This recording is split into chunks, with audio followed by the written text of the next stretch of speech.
ఏదో లాభాలు చూద్దామని చెప్పేసి మనం చేసే అవినీతి ఏది కూడా చాలామంది అంటుంటారు ఏమేమి అంటుంటారంటే ఈ లోకంలో న్యాయంగా బతికితే కూడలేదండి.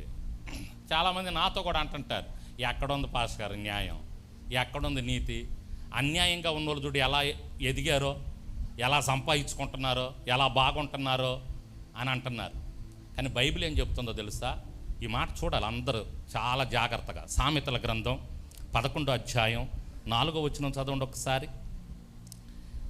సామెతల గ్రంథం 11వ అధ్యాయం. ఉగ్రత దినమందు అందరూ జాగ్రత్తగా మీ మనసు పెట్టి వినండి.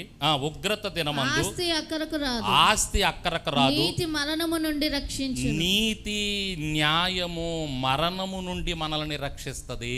దేవునికి స్తోత్రం చెప్పండి. అందరు వింటున్నారా?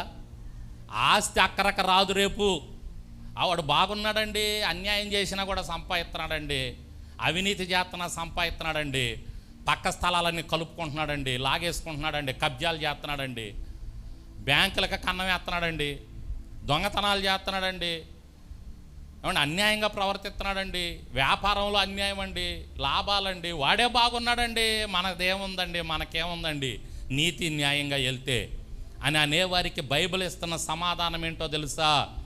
ఒకానొక సమయాన ఆస్తి అక్కరకు రాదు. ఏది అక్కరకు రాదు?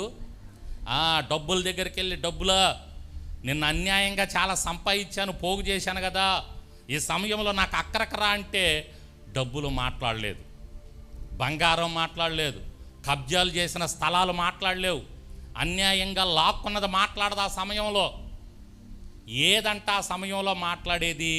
నువ్వు నీతిగా నడుచుకున్నావే అది మాట్లాడుద్ది. స్తోత్రం చెప్పు గట్టిగా. ఆ ఉగ్రత దినమందు ఆస్తి అక్కరకు రాదు, నీతి మాత్రమే మరణము నుండి మనల్ని. అవండి, నీ నీతి ఎప్పటికైనా నీకు రక్షణే.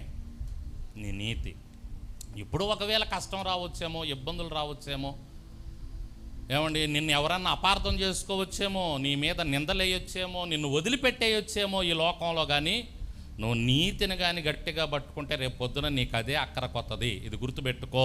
దేవునికి స్తోత్రం చెప్పు.